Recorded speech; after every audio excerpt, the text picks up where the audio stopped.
जय हिंद दोस्तों, यूपीएससी हिंदी के इस ऑनलाइन प्लेटफॉर्म पे मैं अवनीश सिंह आप सभी का स्वागत करता हूं। सॉरी। तो आज हम लोग जो है वो देखेंगे लवणता वाला चैप्टर, सैलिनिटी जिसको कहते हैं इंग्लिश में। तो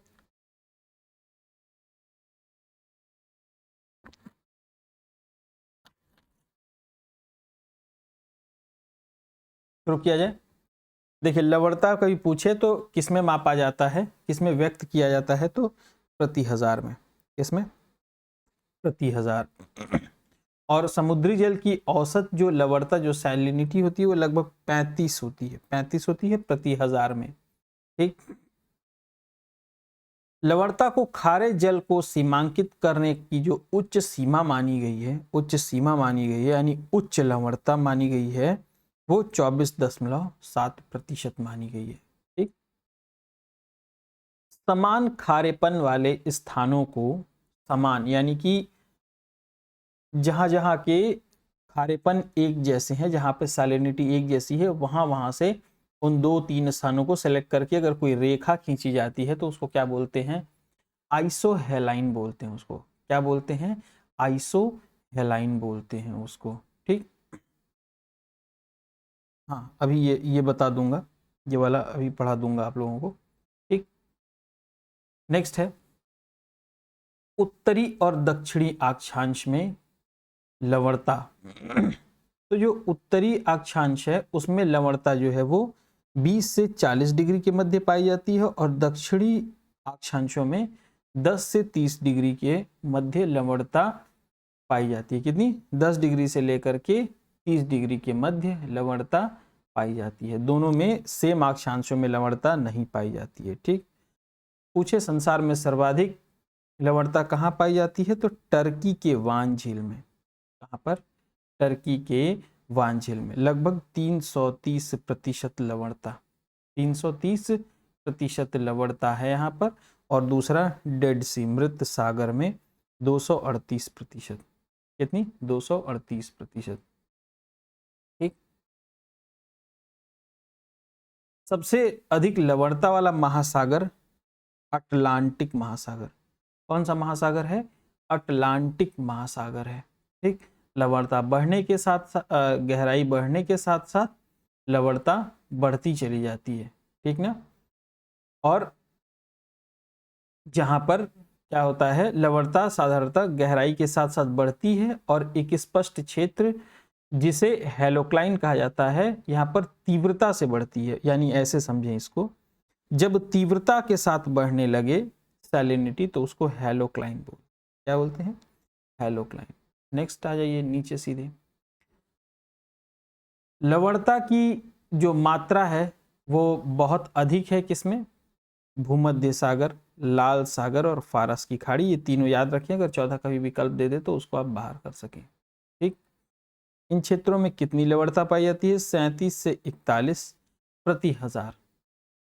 ठीक ना। और क्या कारण है यहाँ का लवणता पाए जाने का? किसी कभी जो है वो फ्लेम पे आप क्या कहते हैं, पानी रख दीजिए, 2 बर्तन में पानी रख दीजिए। ठीक ना। दोनों में, एक में जो है 1 लीटर रख दीजिए, एक में दूसरे में भी 1 लीटर रख दीजिए, और एक बर्तन को क्या कीजिए, गर्म कर दीजिए, मतलब फ्लेम ऑन कर दीजिए उस पे से, यानी कि वेपराइज होने लगे वो वाटर। और जब आधा वेपराइज हो जाए तो देखिएगा पूरा नमक जो है नीचे वो जम जाएगा। धीरे धीरे धीरे नमक जो है वो, तो जब दोनों पानी को आप टेस्ट करेंगे तो जो जिसमें पानी ज़्यादा है, यानी जो नॉर्मल वाटर है, उसमें आपको नमकीन कम लगेगा, और जो दूसरा वाला है उसमें नमकीन ज़्यादा। तो कारण क्या है इसका? वेपराइजेशन की वजह से पानी कम हो जाता है और लवणता वहाँ पे ज़्यादा महसूस होने लगती है। ठीक। अब चले बात करें प्रशांत महासागर।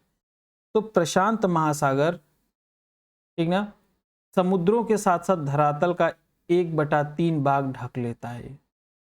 ठीक ना। यह अपने संलग्न समुद्रों के साथ साथ धरातल का 1/3 भाग जो है वो ढक लेता है। ठीक, इतना बड़ा है। इसका आकार याद रखेंगे, प्रशांत का त्रिभुजाकार। त्रिभुजाकार। ठीक ना। त्रिभुजाकार। इसके शीर्ष पर बेरिंग जल डमरू मध्य है। देखिए, आर्कटिक महासागर प्रशांत महासागर से कैसे मिला हुआ है? बेरिंग जल संधि द्वारा, बेरिंग जल संधि द्वारा। ठीक, भूमध्य रेखा पर इसकी लंबाई कितनी है? लगभग 16,000 किलोमीटर। यहां से प्रश्न नहीं के बराबर आने की संभावना है। ठीक, नेक्स्ट, यहां पर 2000 से अधिक द्वीप हैं। कितने द्वीप हैं? 2000 से अधिक द्वीप हैं। प्रशांत महासागर के अधिकांश तटवर्ती सागर जो हैं वो कहां पर हैं? तटवर्ती सागर जो है वो पश्चिमी भाग में। किस भाग में है? पश्चिमी भाग में है। ठीक, बेरिंग सागर, आखेट सागर, जापान सागर, पीत सागर और पूर्व चीन सागर, ये कहां पर हैं? कहां पर हैं? पश्चिमी भाग में। इसके आप मैप में देखेंगे तो इसके पश्चिमी भाग में।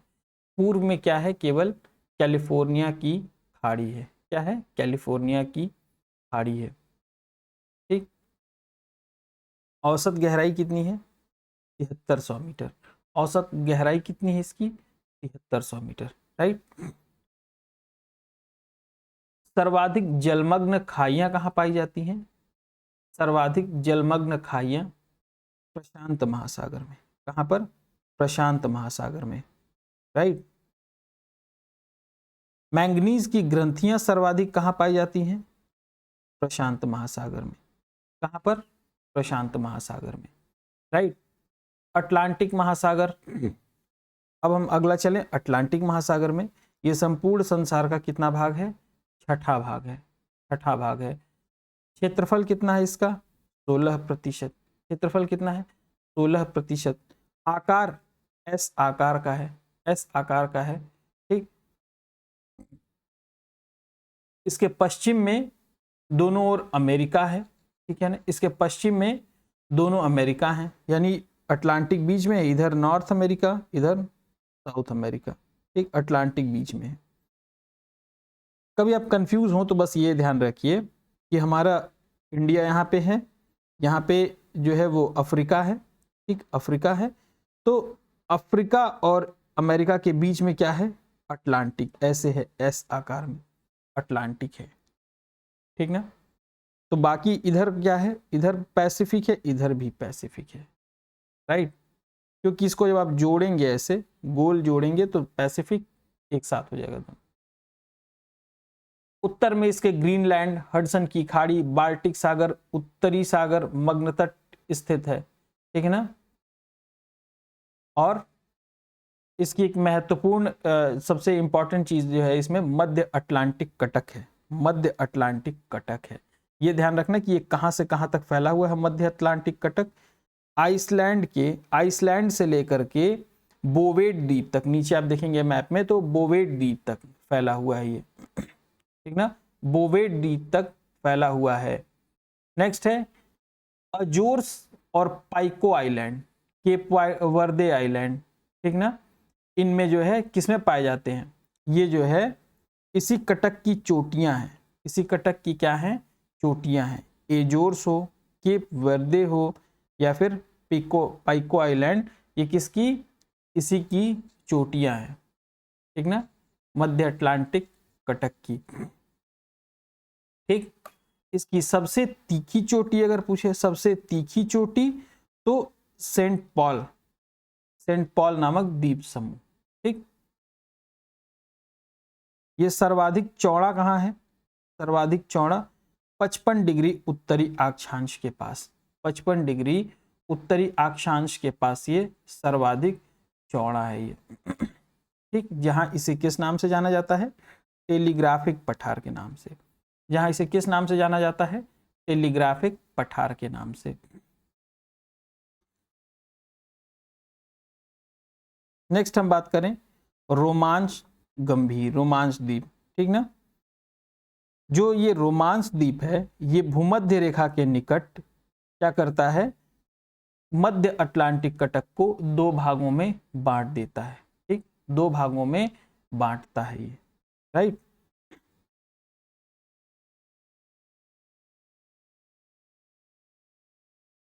नेक्स्ट उत्तरी भाग जो है वो डॉल्फिन श्रेणी कहलाता है और जो दक्षिणी भाग है वो चैलेंजर कटक कहलाता है। क्या कहलाता है? चैलेंजर कटक कहलाता है, राइट।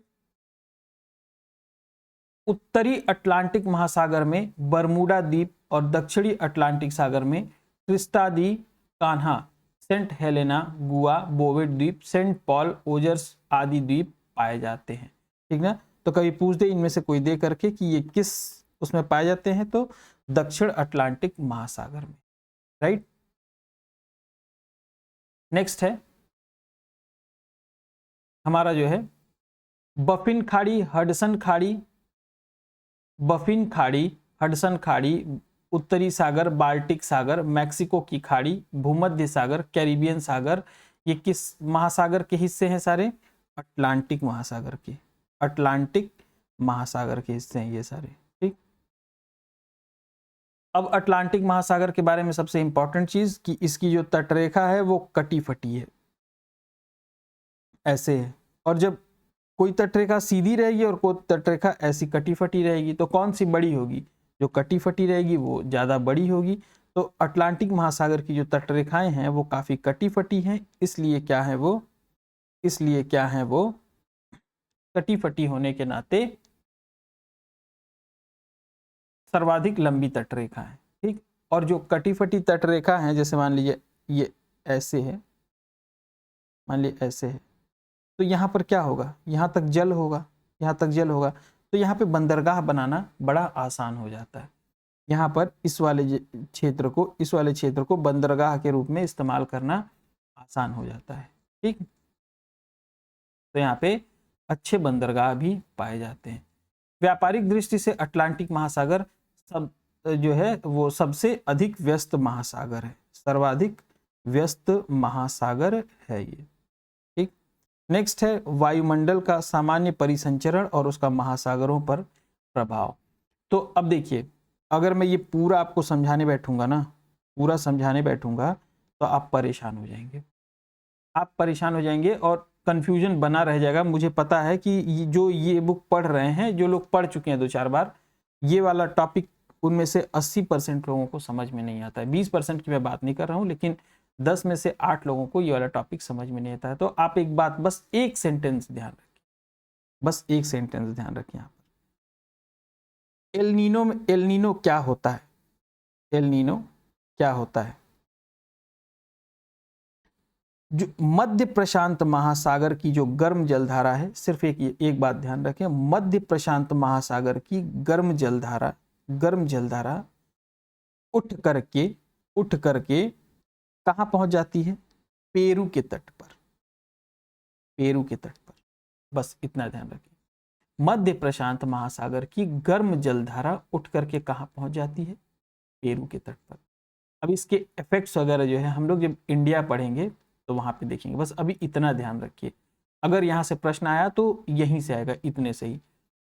तो जब पेरू के तट पर पहुंच जाता है, तो वहां जाके जब बाहरी कोई आदमी जब किसी घर में पहुंच जाता है, तो वहां पे जाके डिस्टर्बेंस कुछ ना कुछ तो क्रिएट होता है। जैसे आपके घर में ही कोई बाहरी उटपटांग आ जाए, जैसे मान लीजिए आप लोग वेजिटेरियन है, कोई नॉन वेजिटेरियन आ जाए उसमें, तो वो हमेशा दिक्कत करेगा। तो इसी तरह से ये गर्म है, वो ठंडे वाले की जगह जाके ले लेता है, वहां पहुंच जाता है, तो वहां की मछली उछली जो पालन होती है वहां पे पेरू के तट पर, उनको बड़ा नुकसान होता है वहां पे, और वहां के एनवायरनमेंट को बड़ा नुकसान होता है। तो उसको हम लोग क्या बोलते हैं? साउदर्न ऑसिलेशन, दक्षिणी दोलन, यानी कि वहां पे दक्षिणी हिस्से में कुछ बदलाव होने लगता है, ठीक। तो इसी को एल नीनो, साउदर्न ऑसिलेशन कहते हैं। तो ये सब ज्यादा चक्कर में मत पड़िए, बस जानिए एल नीनो किसको कहते हैं। मध्य प्रशांत की जो गर्म जलधारा है उठ करके पेरू के तट पर पहुंच जाती है। बस इतना बात ध्यान रखें, कहीं लिख लें, ठीक ना। और अब समझ लीजिए, जो यहां से अगर कभी प्रश्न आएगा तो इतना ही आएगा, सबसे पहली चीज। और दूसरी चीज क्या है कि यहाँ कहां पे क्या प्रभाव दिखाती है, ठीक। दक्षिण अमेरिका के पश्चिमी शुष्क तट पर भारी वर्षा होती है। दक्षिणी अमेरिका के तट पर यानी पेरू के तट पर काफी वर्षा होती है, और ऑस्ट्रेलिया और इंडिया में क्या होता है? सूखा पड़ जाता है। अब इसके लिए पूरा कॉन्सेप्ट आपको समझाना पड़ेगा। पूरा कॉन्सेप्ट समझने के चक्कर में क्या होता है, कन्फ्यूजन बहुत ज़्यादा क्रिएट होती है। बहुत सारे वीडियोज़ यूट्यूब पे पड़े हुए हैं, आप उनमें से देख लीजिएगा, हो सकता है कि आपको समझ में आए।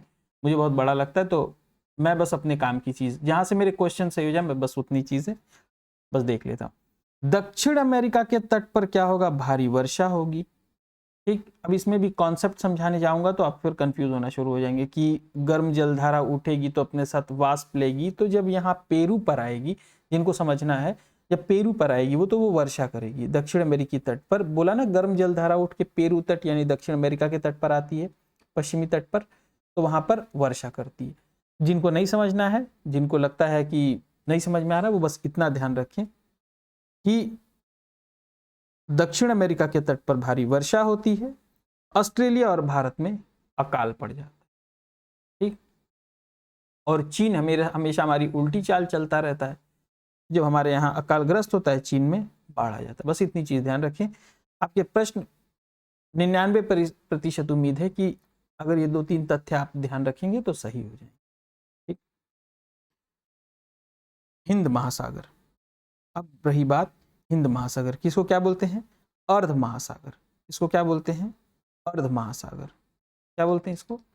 अर्ध महासागर बोलते हैं इसको। ठीक, जो हमारा हिंद महासागर है उसकी उत्तरी सीमा कहां तक है, यानी कहां तक फैला हुआ? कर्क रेखा तक। कहां तक? कर्क रेखा तक फैला हुआ है। ठीक, कई लोग अगर आता अगर एग्जाम में तो मकर रेखा मार के चले आते, ठीक ना, या फिर विषुवत रेखा मार के चले जाते, लेकिन कर्क रेखा तक फैला हुआ है, यह बात ध्यान रखिएगा। ठीक, दूसरी चीज देखिए, एक पूछा निम्न में से कौन सा द्वीप जो है प्रवाल द्वीप है, ऐसे प्रश्न पूछा तो लक्षद्वीप। तो आप ये ध्यान रखें, लक्षद्वीप और मालदीव दोनों प्रवाल द्वीप हैं, दोनों प्रवाल द्वीप हैं। ठीक, देखिए एक चीज, कई लोगों को लगता होगा कि मैं काफी कुछ ये सब छोड़ छोड़ करके पढ़ा रहा हूँ, ये सब जो है कई सारी चीजें इसमें जो है छोड़ देता हूँ। वो पता है, समस्या ये है कि जब ज़्यादा शब्द पढ़ूंगा, ज़्यादा चीज़ें आपको इंक्लूड करूंगा उसमें ना, जब एक ही तरह की कई सारे घौंच पौंच लूसेंट पढ़ने में इसीलिए समझ में नहीं आता है कि घौंच पौंच एकदम से उसी में दिया हुआ है, और फिर सब कुछ अगर पढ़ने लगे तो फिर कन्फ्यूजन बहुत ज़्यादा क्रिएट होता है। ठीक, तो सिर्फ कीवर्ड्स निकालिए, फालतू के सब सारे वर्ड्स जो है उठा के हटा दीजिए। ठीक, फालतू के जो शब्द हैं उनको उठा दीजिए, हटा दीजिए। ठीक, तो लक्षद्वीप और मालदीव, मैं इसीलिए बहुत सारी चीजें इसमें फालतू की छोड़ता रहता हूँ, फालतू के वर्ड्स छोड़ता हूँ, फैक्ट्स नहीं छोड़ता हूँ। ठीक, प्रवाल द्वीप, ये दोनों प्रवाल द्वीप हैं। और मॉरिशस और रीयूनियन द्वीप, मॉरिशस और रीयूनियन द्वीप, मॉरिशस और रीयूनियन द्वीप ज्वालामुखी प्रक्रिया से उत्पन्न हुए, यानी ये ज्वालामुखी द्वीप है, एक तरह से समझ लीजिए। ठीक, मेडागास्कर किस महासागर का हिस्सा है? हिंद महासागर। इसका हिंद महासागर का। ठीक ना, इस महासागर के वास्तविक तटवर्ती 2 सागर हैं, लाल सागर और फारस की खाड़ी। डियागो गार्सिया हिंद महासागर में पाया जाता है। नीचे की तरफ आप देखेंगे मैप में हिंद महासागर में, तो आपको मिल जाएगा। ठीक, चलें अब आगे। आर्कटिक महासागर, यह सबसे छोटा महासागर है, सबसे छोटा महासागर है, और ये बात ध्यान रखें कि ये अटलांटिक महासागर का ही विस्तार है, उत्तरी विस्तार है। ठीक, उत्तरी विस्तार है। ठीक, और यह बेरिंग जलसंधि नामक उथले समुद्र के सकरे भाग से प्रशांत महासागर से जुड़ा हुआ है। तो सकरे उकरे छोड़ दें इसमें, बस ये ध्यान रखें कि ये जो है अटलांटिक महासागर, ऐसे ध्यान रखें, अटलांटिक महासागर का उत्तरी विस्तार है, और जो आर्कटिक महासागर है यह प्रशांत महासागर से, प्रशांत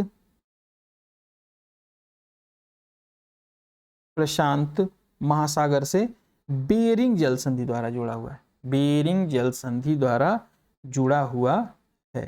ठीक ना, नेक्स्ट आगे देख लें। सेलिबीस सागर इसी महासागर का, आर्कटिक महासागर का हिस्सा है। ठीक, समुद्र में खनिज तेल और प्राकृतिक गैस कहाँ लगभग पाए जाते हैं? महाद्वीपीय मग्न तट पर। पढ़ाया था ना अभी पिछले वाले वीडियो लेक्चर में महाद्वीपीय मग्न तट, ठीक। तो मुंबई हाई बेसिन, अलियाबट से तेल तथा कृष्णा गोदावरी अपतटीय बेसिन से प्राकृतिक गैस की प्राप्ति होती है। तो ध्यान रखें, इनसे तेल की प्राप्ति और गोदावरी अपतटीय बेसिन प्राकृतिक गैस के लिए प्रसिद्ध है, ठीक। इसके बाद जो सबसे महत्वपूर्ण है वो है रेत और बजरी। क्या है? रेत और बजरी, ठीक। प्लेसर किसे कहा जाता है? समुद्र में भारी लचकीले रासायनिक क्रिया के प्रतिरोधक खनिज भी मिलते हैं, उन्हें ही क्या कहा जाता है? प्लेसर कहा जाता है, ठीक। अलास्का का जो क्षेत्र है, अलास्का पुलिन, वहां पर सोने का खनन, ठीक। फ्लोरिडा, श्रीलंका, भारत और ब्राजील में टाइटेनियम युक्त रेत पाई जाती है। आगे मलेशिया, इंडोनेशिया में टिन तथा जापान में मैग्नेटाइट पाया जाता है, ठीक। नेक्स्ट है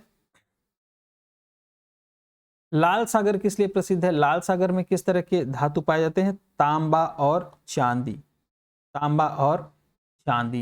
ठीक ना। इन्हें निकालने के लिए सूडान और सऊदी अरब में एक कमीशन की स्थापना की है, ठीक। कमीशन की स्थापना की है। खाद्य पदार्थ के रूप में मछलियां समुद्र से प्राप्त होती हैं, जो महाद्वीपीय मग्न तट पर 100 फैदम की गहराई तक मिलती हैं। कहां तक? कितनी गहराई तक? 100 फैदम की गहराई तक मिलती हैं। पंडी की खाड़ी कहाँ है? कनाडा में। ये ज्वारीय विद्युत पैदा करने के लिए फेमस है। तथा दूसरा जो ज्वारीय विद्युत के लिए फेमस है वो है सेवरन एस्चुअरी। कहां पर पाया जाता है? ब्रिटेन में। कहां पर? ब्रिटेन में पाया जाता है, ठीक। नेक्स्ट है भारत के तिरुवनंतपुरम से 20 किलोमीटर दूरी पर विजिंजाम में तरंग ऊर्जा प्राप्त करने के लिए संयंत्र लगाया गया है। तो विजिंजाम कहां पर है? तिरुवनंतपुरम से लगभग 20 किलोमीटर दूरी पर स्थित है। कल मैंने आपका छोटा सा एक टॉपिक जो है छूट गया था। देखिए, विश्व के 10 सबसे बड़े जल क्षेत्रफल वाले देश, तो सबसे बड़ा कनाडा, फिर रूस, फिर यूएसए, फिर देखिए ये वाला शोल वाला एरिया जो है छूट गया था कि शोल किसे कहते हैं? जलमग्न उत्थान का वह भाग जहां जल की गहराई छिछली होती है, ठीक ना। यह प्रवाल से बना नहीं होता है, ठीक ना।